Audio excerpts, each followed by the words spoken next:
Today, we're ranking the most useless tanks ever built during World War II. Number 1. Bob Semple Tank, New Zealand, 1940. When the Pacific War began to look unavoidable, New Zealand faced an uncomfortable reality. The country had almost no armored force, no domestic tank industry, and little hope of importing modern vehicles while Britain fought for survival in Europe. Officials chose the fastest solution they could imagine. Instead of designing a true tank, engineers armored a Caterpillar D8 bulldozer with corrugated steel plates and installed several machine guns around the hull. The result looked intimidating from a distance, but appearances were deceiving. The armor offered little real protection against military weapons, while the massive tractor chassis made the vehicle painfully slow and difficult to control across rough ground. Inside, the cramped fighting compartment exposed the crew to constant engine heat, deafening noise, and almost no working space. Even basic communication between crew members became a challenge. Military officials quickly realized the vehicle would struggle to survive against even lightly equipped enemy forces. The Bob Semple tank never fired a shot in combat, but it earned a permanent place in military history as one of the clearest examples of wartime improvisation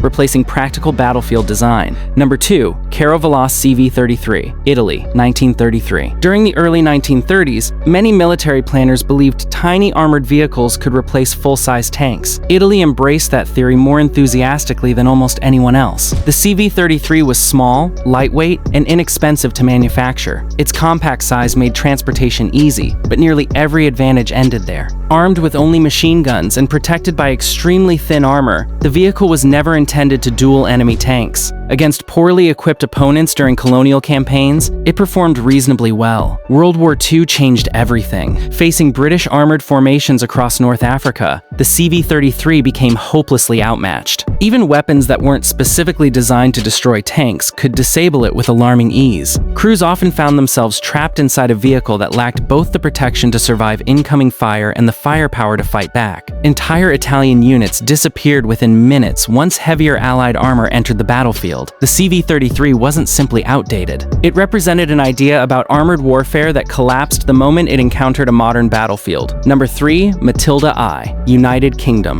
1937. British planners wanted an inexpensive infantry support tank that could be built quickly in large numbers. Cost became the priority. Combat effectiveness did not. The Matilda I carried thick armor for its size, but it mounted only a single machine gun. It had no cannon capable of engaging enemy armored vehicles, leaving it almost defenseless whenever German tanks appeared. Its crew consisted of just one soldier. That lone operator had to drive, observe the battlefield, navigate, and fire the weapon without assistance. Under combat conditions, performing all those tasks at once proved nearly impossible. Speed wasn't much better. Moving little faster than marching infantry, the Matilda I struggled to react as battles changed around it. During the German invasion of France in 1940, many vehicles failed to escape advancing German forces, not because they fought bravely until the end, but because they simply couldn't move quickly enough during the Allied withdrawal. Its heavy armor delayed destruction in some cases, but armor alone could never compensate for weak firepower, poor mobility, and an overworked crew. Number 4. FCM-2C, France, 1921. Long before World War II began, France envisioned an enormous breakthrough tank capable of crushing enemy trench systems left over from the First World War. The result was the FCM-2C. Stretching more than 10 meters in length and weighing close to 70 tons, it ranked among the largest tanks ever built at the time. Multiple weapons, thick armor, and a crew of 12 suggested overwhelming battlefield power. Reality proved very different. Its tremendous size created endless logistical problems. Many bridges couldn't support its weight. Transportation required extensive planning, and fuel consumption limited operational range. By the time Germany invaded France in 1940, warfare had become fast, mobile, and unpredictable. The FCM-2C belonged to another era. As German forces advanced rapidly across France, several surviving vehicles were being transported by rail toward the front. Air attacks disrupted the evacuation, leaving crews unable to deploy their tanks safely. Rather than allow capture, French soldiers destroyed their own vehicles. Despite its enormous appearance, one of France's largest armored machines ended its career without ever influencing the battle it had been built to fight. Number 5. Panzer I, Germany, 1934. Germany never intended the Panzer I to become a frontline combat tank. It was originally created as a training vehicle, while more capable designs remained under development. History refused to wait. As Germany expanded its military campaigns, production delays forced commanders to send the Panzer I into real combat across Spain, Poland, Poland, and later France. Its limitations became obvious almost immediately. Equipped with only 2 machine guns, the Panzer I lacked the firepower needed to destroy enemy tanks. Thin armor left the crew vulnerable to anti-tank rifles and even concentrated heavy machine gun fire. Whenever it encountered properly armed armored vehicles, survival depended more on speed and supporting units than on the tank itself. German crews fought courageously, but courage couldn't overcome mechanical reality. The Panzer I played an important role during Germany's early expansion, yet it also demonstrated how dangerous it is to send a training vehicle into a modern war. Its greatest contribution wasn't battlefield success. It was teaching German engineers exactly what their next generation of tanks needed to become.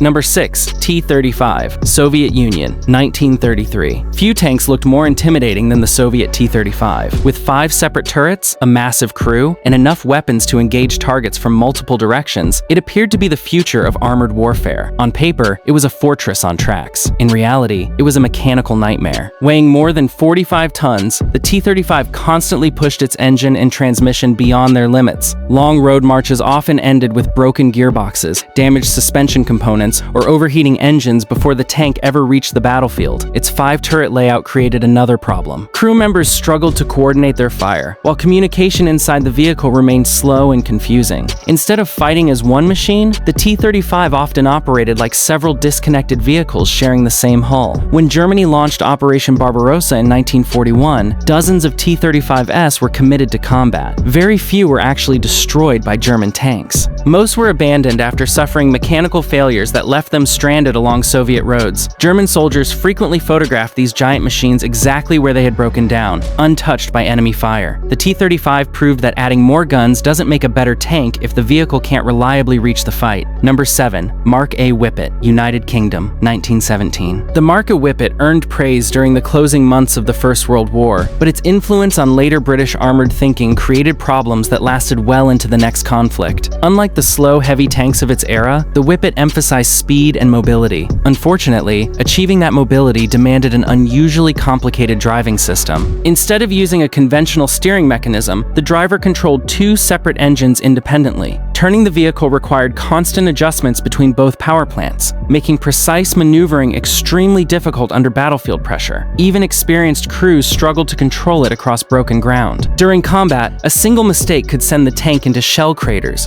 trenches, or obstacles that were almost impossible to escape without assistance. Although individual Whippets achieved remarkable successes, those stories often overshadowed the vehicle's deeper design flaws. Its greatest weakness wasn't firepower or armor. It was the enormous workload placed on the crew simply to keep the machine moving where they wanted it to go. The Whippet demonstrated that mobility means very little if the vehicle is too difficult to control when lives depend on every decision. Number 8. TOG-2, United Kingdom, 1941. By 1940, most armies had accepted that modern warfare depended on speed, flexibility, and rapid maneuver. Not everyone agreed. A group of British engineers who had designed tanks during the First World War believed future battles would once again revolve around trench warfare. Their answer became the TOG-2. Everything about it belonged to another generation. The vehicle weighed around 80 tons, stretched across an enormous chassis, and moved at little more than walking speed. Crossing shell craters may have been possible, but crossing ordinary bridges became a far greater challenge. Its sheer size also created an unavoidable tactical problem. No commander could hide it. Enemy artillery, aircraft, and anti-tank guns could identify the TOG-2 from remarkable distances, leaving little chance for surprise or maneuver. By the time testing finished, battlefield tactics had evolved far beyond the ideas that inspired its creation. The project never entered mass production. Today,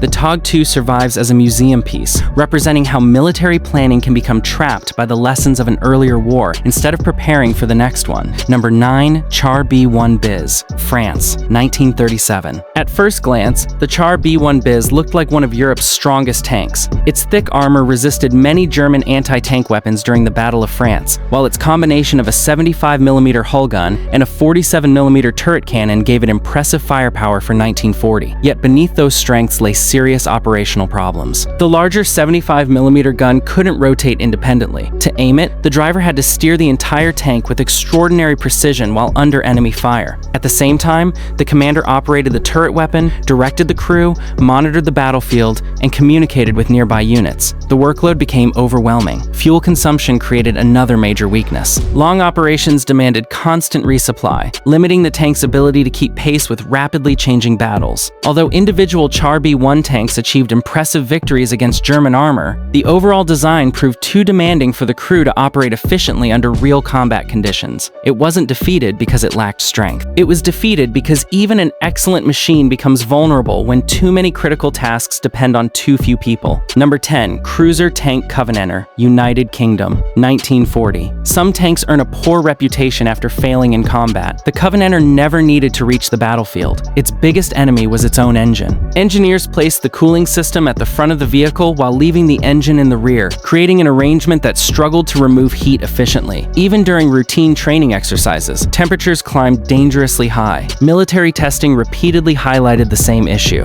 Overheating wasn't an occasional problem. It was a constant one. Despite these warnings, production continued, and more than 1,000 vehicles rolled off assembly lines. Yet almost none ever served in frontline combat. Instead, the Covenanter spent most of the war training future tank crews inside Britain, while operational units received more reliable designs before deploying overseas. For the soldiers who learned to drive it, the experience became a valuable lesson. They discovered exactly how frustrating an unreliable tank could be, without ever facing an enemy. The Covenanter remains one of the clearest examples of wartime production continuing even after fundamental engineering flaws were already well understood.